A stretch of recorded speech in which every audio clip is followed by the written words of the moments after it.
Assalamualaikum warahmatullahi wabarakatuh. Perkenalkan saya Triwidianti dengan NIM 507119031. Pada kesempatan ini saya akan membuat video mengenai proses psikologi komunikasi. Baik, video ini saya buat untuk memenuhi tugas dari mata kuliah psikologi komunikasi. Baik, berbicara tentang psikologi komunikasi. Apa sih psikologi komunikasi itu? Nah, psikologi komunikasi adalah gabungan dari dua kata, yakni psikologi dan komunikasi. Psikologi itu adalah sebuah pengalaman yang berhubungan dengan kesadaran manusia, yang berhubungan dengan mental manusia. Sedangkan komunikasi adalah proses pertukaran pesan yang menggunakan media antara komunikator dan komunikan. Nah, tujuan dari penggunaan psikologi komunikasi sangat berkaitan dengan tujuan komunikasi itu sendiri, yakni mencapai komunikasi yang etis. Nah, salah satu pembahasan dalam psikologi komunikasi adalah komunikasi intrapersonal. Apa sih komunikasi intrapersonal itu? Komunikasi intrapersonal adalah komunikasi yang dilakukan oleh diri kita sendiri. Yang biasanya kita tahu, komunikasi adalah pertukaran pesan antara satu orang kepada orang yang lainnya.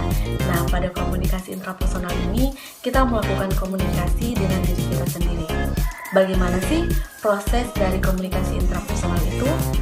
Kita akan bahas satu-satu ya. Baik, jadi proses komunikasi intrapersonal itu ada 4. Yang pertama, sensasi. Yang kedua, persepsi. Yang ketiga, memori. Yang keempat, berpikir. Nah, apa itu sensasi? Sensasi adalah proses paling awal dari penerimaan informasi yang berhubungan dengan penginderaan atau alat indera. Contohnya, ketika kita melihat sebuah tulisan, yaitu esensi dari kehidupan.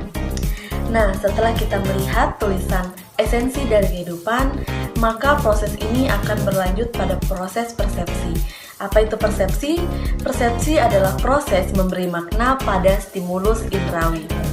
Nah, setelah proses persepsi, hal ini akan berlanjut pada memori. Memori adalah sebuah sistem berstruktur yang memungkinkan organisme untuk merekam fakta.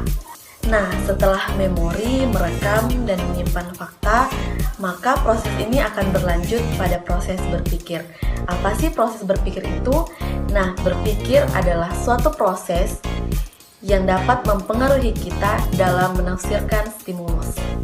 Nah, itulah tadi serangkaian proses komunikasi intrapersonal yang tentunya berhubungan atau menjadi bagian dari psikologi komunikasi.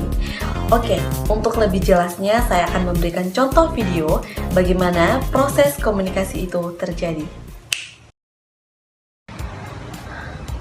Panas ini hari, enaknya kalau minum boba deh. Tapi diet kak. Oh, tuh es buah, kan buah sih, sehat tuh. Tapi sama aja manis juga. Apa di? Deh, air putih mah deh, sama es batu.